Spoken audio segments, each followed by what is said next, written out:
Yeah, so I know it certainly is a topic that is of discussion, and my message to the people of the state of Rhode Island is to remind them that it was a state of emergency.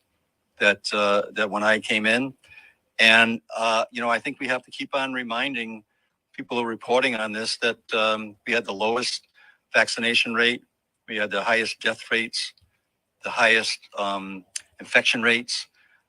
It was a state of emergency. It was a true state of emergency. So, and I always did what was in the best interest for the people in the state of Rhode Island. Of course. And I never overreached the No. authority that I had as a governor. That's right. But I would also say that Yep. when the dust settles, Right. Question for you.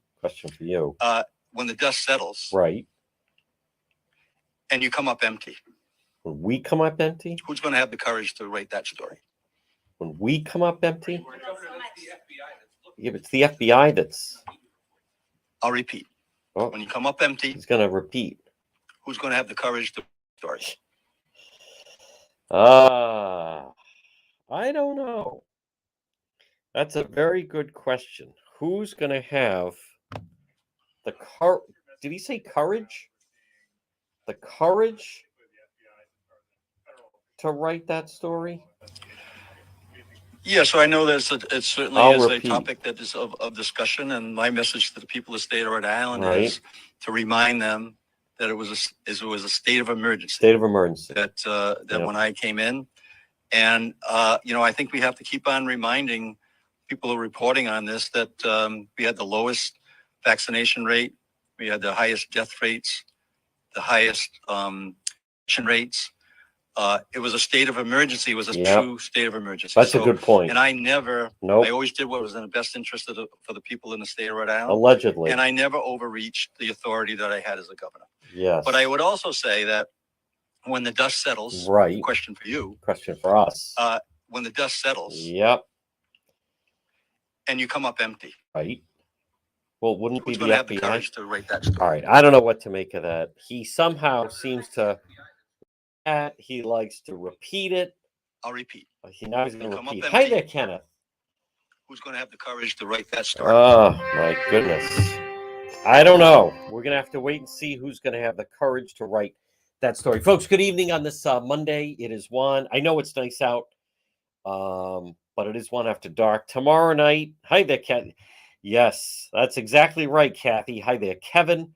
Folks, please share that you are watching. I want to, tomorrow night, we're going to meet. We're going to do a live stream with Olivia's mom, Janine, and we're going to do the latest now. That'll be tomorrow night at 7. Don't miss it. Our little friend, folks, it's Justice for Olivia. Tomorrow night, that is exactly right. Justice for Olivia. We're going to speak with her mom. How come I want to, let me just check something. I apologize, folks. Maybe that's what it is. Scarred. Let me try this. I just want to, okay. All right. That should, I want to make sure I can do this. And then we're going to start, just because it's been a, you don't want to miss tomorrow night at 7. We're going to get an update with Janine regarding the latest now on little Olivia. So that will be tomorrow night at 7. Folks, please share that. Latest now. We are not, we're not even we're still in the first inning with that whole story. Hi there, Danny McGovern. Hola. I am telling you, that's exactly right, Christopher. You're exactly right. Well, folks, again, we did our best to, hi there, Diane. I'm very anxious. I think tonight after this, hi there, Maria. There's Stephen Letty and there's Christopher. We're going to, I want to watch the new film everyone is talking about is 2,000 Mules. My friend Laura, what did she sent me and asked me if I had seen it. Everyone is buzzing about it. And it has to do with ballot harvesting. And of course, you know what's interesting is, first of all, the movie, it's streaming and it did huge numbers over the over the course of the weekend. Let's see.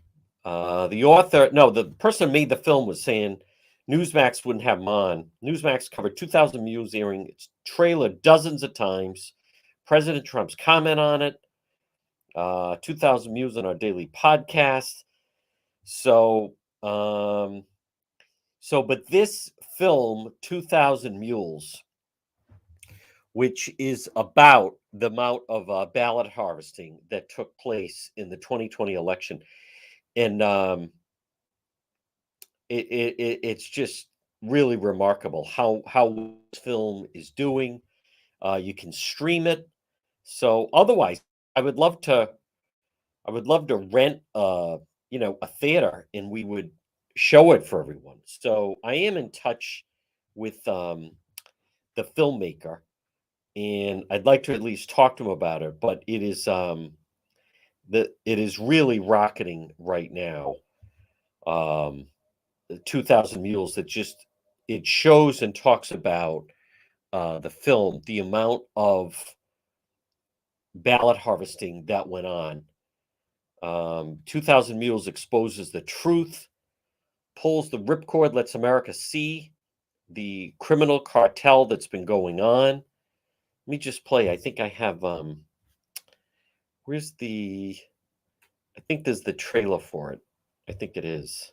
Here we go. I think the most extensive and inclusive voter fraud organization in the history of American politics. You know who that is.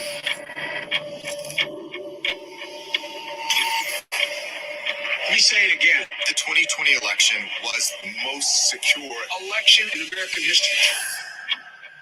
Oh, We boy. begin by asking a very simple question. Do we know the truth about what really happened in the 2020 election? I think millions of Americans know something went wrong, and they have little pieces, and no True. one's really put it together. Right. Agnostic on this question, and I am awaiting more information. If I believed the president were a Nazi, I might steal an election. Bold accusations require bold evidence, and they haven't seen it. We have been working on something big. Show me the money. Can we meet? I've been working with Greg Phillips. He has a deep background in election intelligence. True the Vote has the largest store of election intelligence for the 2020 elections in the world. No one has more data than we do. We identified in Atlanta 242 mules that went to an average of 24 drop boxes. But Philadelphia alone, we've identified more than 1,100 mules. What is a mule? Person picking up ballots and running them to the drop boxes. Yeah. This is not grandma out walking her dog. Bad background, bad reputation. They are interested in one thing, that's money. And in no shape, in no way, in no time is that legal. This is organized crime. Do you have video evidence? 4 million minutes of surveillance video around the country. Wow. What you're about to see is disturbing. So this is 1 o'clock in the morning. Don't we all vote at 1 o'clock in the morning? One night, this mule, went across 6 counties to 27 different drop boxes. I call it the Mexican mafia, seriously, because they work like that. This is jaw-dropping. What you showed is frightening. It's just sickening to me. Now we come to the most important question of all. Was the magnitude of vote trafficking enough to tip the balance in the 2020 presidential election? It's not a leap to say this would have made a difference. They have ruined Election Day in the United States of America. That's provable. And that's enough for me to fight the left with every fiber in my body. Without free and fair elections, we are not a democracy. We are a criminal cartel masquerading as a democracy. 2,000 mules. In select theaters, May 2nd and 4th. Virtual premiere, May 7th. Stream, May 8th at Salem Now or locals. You know, folks, it's interesting now for those, and again, good evening, everybody. I wanted to just play that. There's Richard. Absolutely, Leon. It is, that is exactly right, Laura. That's exactly right. Laura sent me that. Hi there, Dan. I want Laura. I have been telling her about ballot harvesting. Thank you very much, Lisa Vespia. You know, folks, I was being attacked online. It's amazing, but it's, if you haven't seen it, I did post this on Facebook. I want to credit the Providence Journal. I responded to Gorbea. The Republican Party should be. The names on this, many reasons to question election integrity. That should have Blake Filippi. It should have the name of Sue Cianki. It should have the name of Alan Fung. Where is it? Nowhere.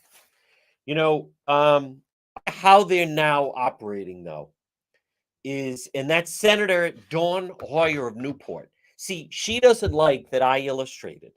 It was the election she won, special election, August of 2017, that she won.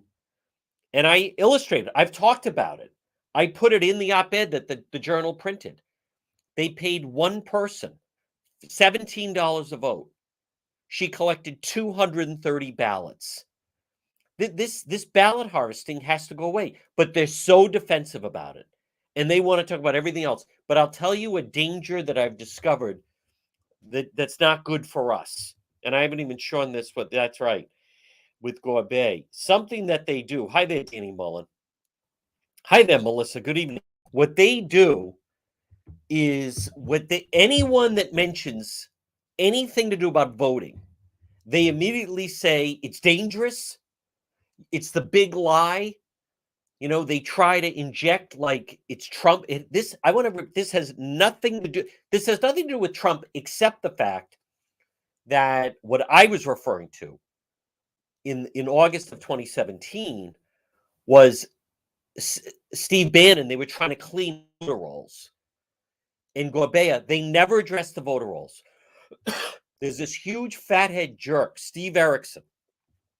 All he does is, I'm a big know-it-all. I'm a know-it-all. I'm a know-it-all. They never address voter rolls. So if you haven't read it, I did post it on Facebook. I've heard now that the House, they're going to pass their voting stuff out of committee, and the House is going to pass it, and the Senate's going to pass it. We don't have legitimate election. We don't. They don't want legitimate elections. And that Dawn Hoyer, you know, again, there's some people, I want to credit Kathy Gregg of the Providence Journal. She was tremendous today, saying to that Senator Hoyer, what in the article is wrong or dangerous or disingenuous? Oh, no, nothing. Then why are you knocking it like that? That's Steve Erickson, that guy. I don't know what, the guy's demented. I have no idea what he writes, but that's fine because he blocked me on Twitter. He blocked Ken Block, who's very knowledgeable. Ken Block, for whatever reason, has just decided to go silent on this stuff. You know, and I'll say I like Ken Block, but here it is. Film claims 2020 election voting scheme uses faulty, improper analysis. See, it's already being attacked. I'll watch it. The new film debuted May 2nd and 4th, 270 theaters.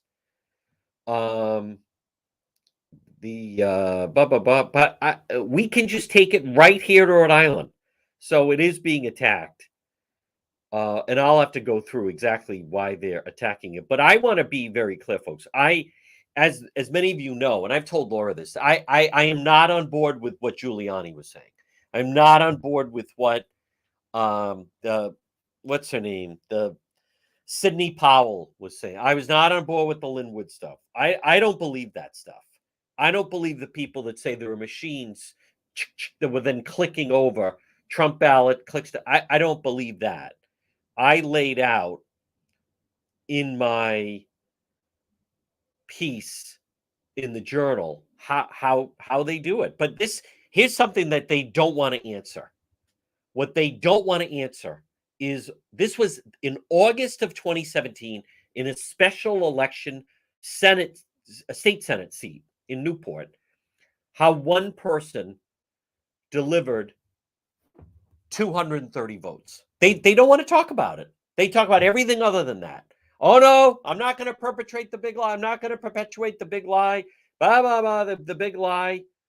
That they won't answer it because they can't answer it. And so you have to ask yourself, why should one person who works for a campaign, why should that person be handling 230 ballots for a campaign now? So I want to give credit to Kathy Gregg. In 2017, a political was paid $15 a vote. Senator Dawn Hoyer. She said she used a list of voters who would request mail ballots. She went door to door multiple times to collect the ballots and notarize them. You know, part of that, that's not the full story, because many times she registered them to vote and then said, "Do you want me to get you a mail ballot?" So then she said, "Oh, they want a mail ballot." So what I found interesting was that when Kathy Gregg tweeted that, that Dawn Hoyer put, "I'm proud of the campaigns I've run.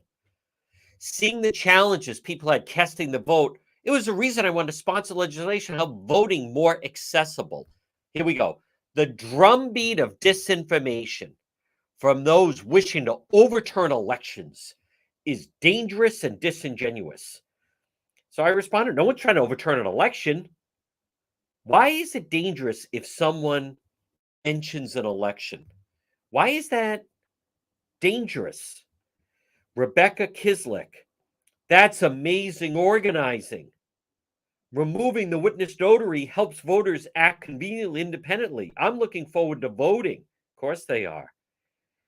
Folks, the fact is, but anyone that questions how easy it is, severalfold, to register to vote, anyone that questions, here's what Dawn Hoyer, so Kathy Gregg said, oh, damn it.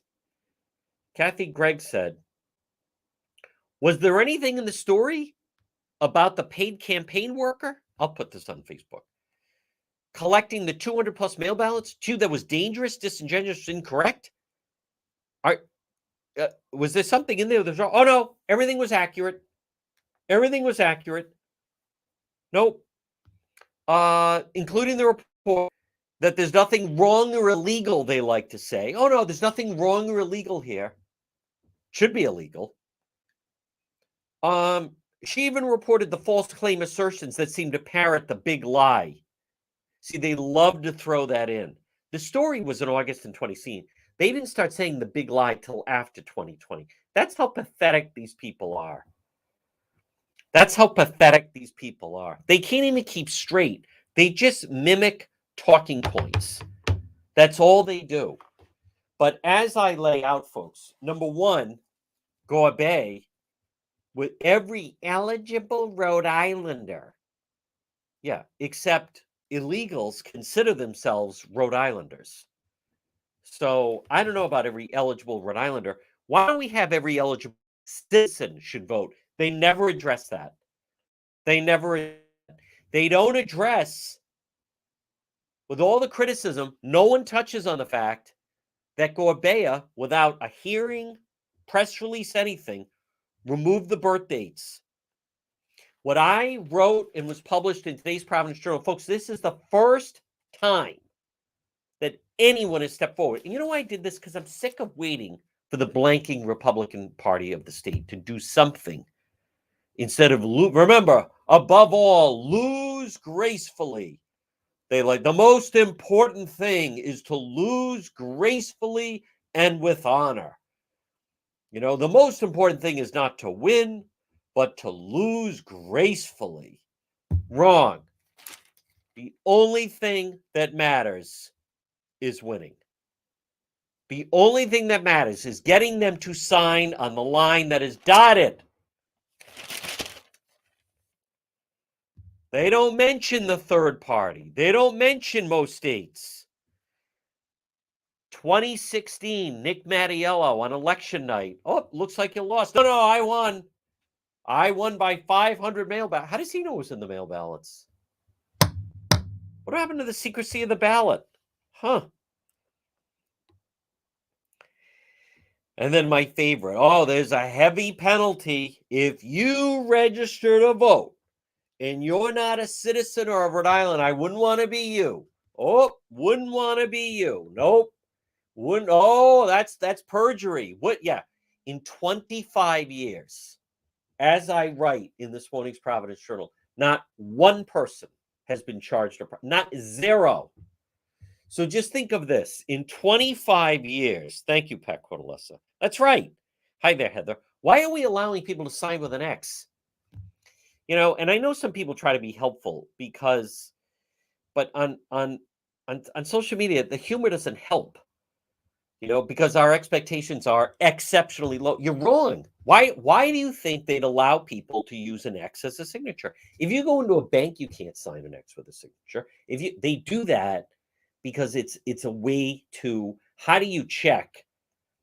You know, how do you say that's not someone's signature when it's an X? An X is an X. It's like a stamp almost. But no one has been prosecuted for that. Not once. You would think, here's what they want you to believe. So if we're to believe this, in the last 25 years, not one person from another country or another state registered to vote in Rhode Island. Is there anyone that believes that? That's what they want you to believe. And as I wrote in the Providence Journal, do you know why? Because they don't even look for it. They don't look for it, right? Think of a parent. The child goes up. How's the homework coming? And they're like, I had a friend of mine who used to have a baseball and he'd lay on his bed and just throw it up in the air. Oh, you know, next day fail, not have the, whatever. It's a bad analogy. But my point is, they don't even look for it. They're so mad. They're so angry that this got published. So I do give credit to the Providence Journal. They're so angry that it got published. Not, let's judge it on what's written. Nope. It's dangerous to print it. That fathead Erickson. It's dangerous to even discuss this. Voting should not even be discussed. If you discuss it, it's that is, what does that even mean? It's wrong. I'm telling you. Hi there, John Lugo. Oh yeah. Oh, the disability. I'm telling you, Wolf. It is ridiculous. That's right, Cheryl. An X can't be disputed. As an X is an X.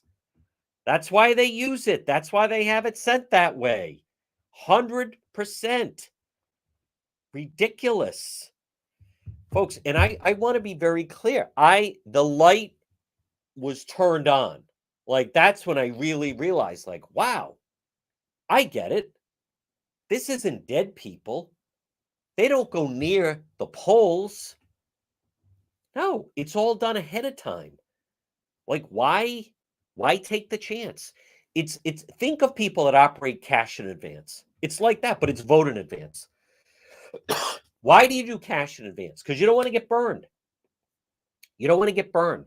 So that's why people do cash in advance. Nope, cash in advance. Don't want to get burned. The campaigns don't want to get burned. Right? On election day, I went to the Fung announcement. There were people arriving late. There were other people, I were told, that told them they would go and they didn't go. You know what? People get distracted. Something else came up, had to go do something else. That's what happens with some of these people on election day. No matter how much, blah, blah, blah. Let's face it, anyone that's thrown a large party, a gathering, a wedding, anything, the day of, think of people when you have an open party. Just show up. The people, yeah, I'll be there, and then they never show up, right? It's like that. So what the Democrats do is, why take the chance? Let's track them down, get the ballot. Then on election day, if they're in jail, if they're hungover, if they're on a drug binge, if they go, we don't care because we already have their ballot. So they do that. But the problem is, here's what they don't want to answer. Anyone objecting on social media, Nellie Gorbet or Dawn Oyer or that fathead Erickson, here's what they don't want to acknowledge. How does it make sense that one campaign worker handled 230 ballots in one, the Senate district of Newport.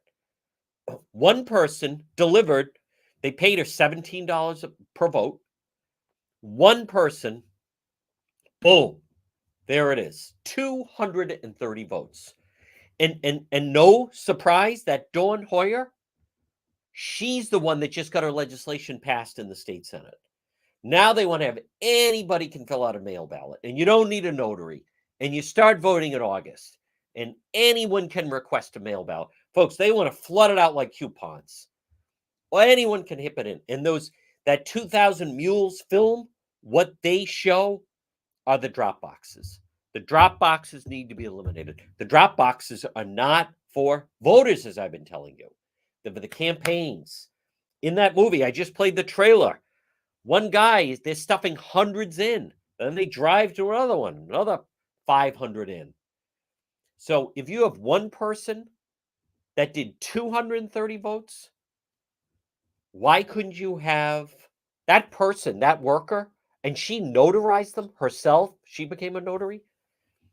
I'll bet if there had been a larger election, not just her Senate, she probably could have done 300 votes. If she had another month, she might have been able to do 500 votes. Maybe that's a little high. All right, we'll say 400. But now do 3 of them. 1,200 votes. This is insanity. But you know what I noticed, and this is really important, and I don't know what we do about it. In Rhode Island, you don't do anything about it. Telling you. The problem is, notice. Hi there, Lisa. And there's Dan. A problem is, Melissa, the problem is that Secretary of State's office. Secretary of State's office, and I'll say this. Here's the thing, though. And here's the thing, though, Melissa. The state Senate failed. I'll say it. The state Senate, they failed. They didn't bring this stuff up. Why didn't they bring this up? Here's a fair question. Why am I bringing it up? Right? I'm not even a member I'm not the head of the party. I'm not State Senator Jessica De La Cruz, who didn't even mention this stuff at a press conference. How do you leave this stuff out? You know what they talked about? Buddy Cianci in 1981. Oh, okay. That was 40 years ago. That's the example you want to use. 40 years ago, which was easily, look, they're going back, generations ago, they call it. See, this is it. You have Chippendale, Filippi, Brian, the Republicans, Barbara Ann Fenton, the Republicans at the State House have to make the argument, period. Now, to his credit, State Senator Sam Bell, I know, he was the one talking about charging, but he was on Twitter agreeing with me. So, but the problem is, see, they try to shut it down.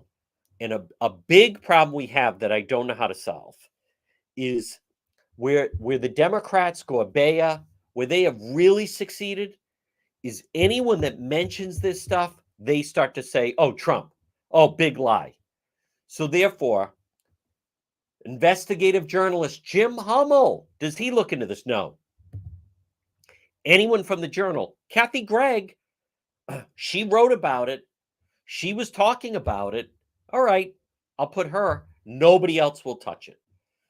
Because no one else, they feel they're linked to Trump if they talk about it. So no one from Channel 10 will talk about it. No one from Channel 12 will talk about it. No one from the Boston Globe will talk about it. You know what they like to say? There was no evidence of widespread voter fraud, but they're also not looking for it. They're not looking for it. I don't know. We're an outlier. What they're about to do, and I've told many of you, Gorbea is going to try to use this scheme to win the primary. I'm going to stay with my prediction. I've said it for a year now.